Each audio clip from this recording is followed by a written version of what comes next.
buildings are like people. There are no two alike. There are tall and short. There are bulky and slender. There are beautiful, but there are also ugly.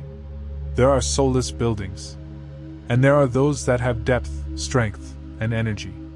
There are faceless buildings that you pass by without noticing. There are funny and sad.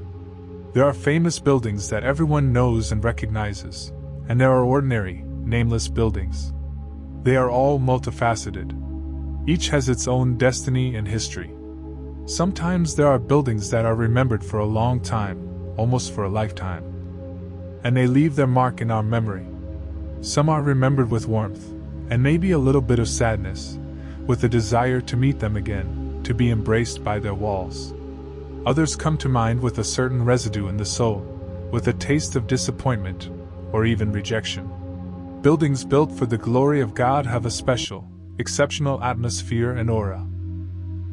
They are not just stones stacked into walls, but the souls and destinies of the people who built them, the thoughts and feelings of those who prayed, asked for, and praised what they believed in. Such walls are imbued with a special energy, which is easy for people with a sensitive soul to feel. Yes, buildings are like people, with their own souls, hearts, thoughts, appearance, and faith. There are places on the planet, or rather buildings, that are very famous. They have become famous because of their history or the events that have happened to them. Pictures of these buildings are printed on postcards, stamps, and they are included in various special lists that define their value to the nation and to the world. Every corner of the planet, every country, has such buildings that serve as its hallmark. In Turkey, it is Hagia Sophia; in Russia, it is the Kremlin; in Egypt, it is the pyramids; and in India, it is the Taj Mahal. And every person has such lists. Lists of buildings that he would like to see in his life. Someone for religious reasons, and someone purely out of curiosity and a desire to see with their own eyes what excites the mind and soul. I have such a list. And it also includes Sophia, for whom I actually went to Istanbul, and who shocked me to the depths of my soul with her appearance, her twisted, destroyed soul. There's also the Taj Mahal. I always thought it was impossible to live a life without seeing this treasure. Once I saw it, I felt at ease.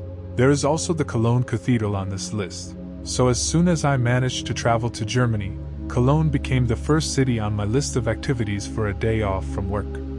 I will tell you about this cathedral. I will try to convey my impressions through comparisons.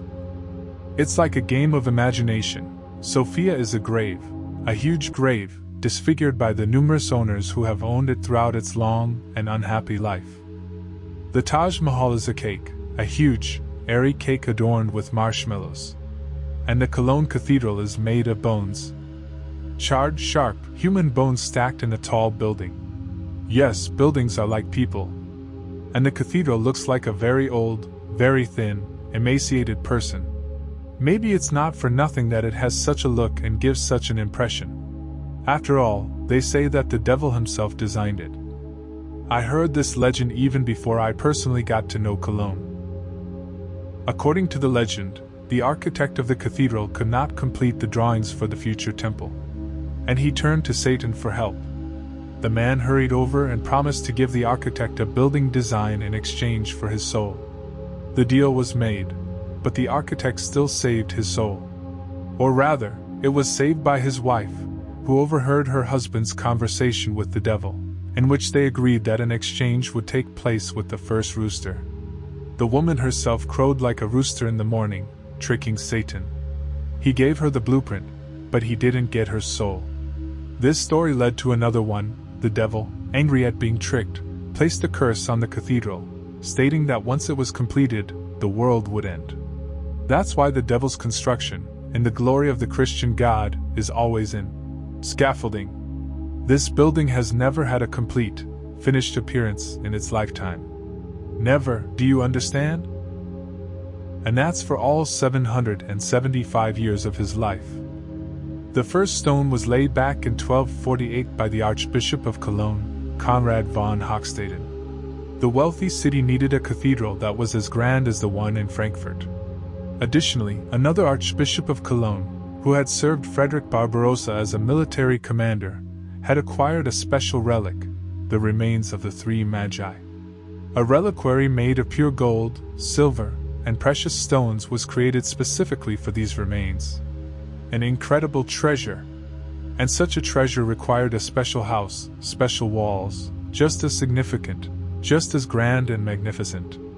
It was thanks to this relic that Cologne achieved its greatness and special status in the Christian Catholic world. The cathedral was started to be built, and it was built until 1531. Then it was abandoned. It became a problem. The wars with the Huguenots began, and wars and revolutions need money. Construction was resumed only in 1842, according to the same drawings, miraculously found somewhere in the attics. And in 1880, all the external facades, the spires of the building were completely completed. Internal, finishing works continued. The Millennium Project was about to be completed when one of the decorative towers collapsed, bringing down a dozen other decorative elements in the process. Construction began again. It continued after the Second World War, and it continues now. They're finishing something, building something, repairing something, and restoring something. It's a curse for the cathedral to be forever trapped in wooden scaffolding, to remain unfinished. Playing with the devil is dangerous, you know. It never ends well. The interior of the cathedral is beautiful. It is majestic and imposing. The strictness of Catholicism borders on incredible Gothic luxury, given the number of pilgrims and the amount of money invested. For centuries, people have flocked to the cathedral to pay their respects to the relics of the three kings, the three wise men who are said to have been the first to bring gifts to the infant Jesus.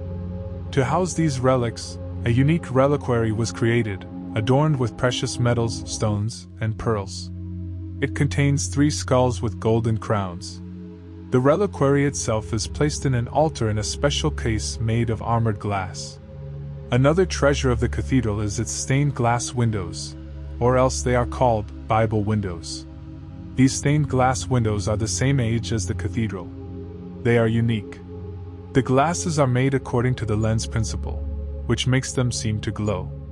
In addition to the relics of the three magi, the cathedral also houses a carved image of the Madonna, which was considered miraculous and deeply revered by believers. The original sculpture was lost due to a fire in the 13th century.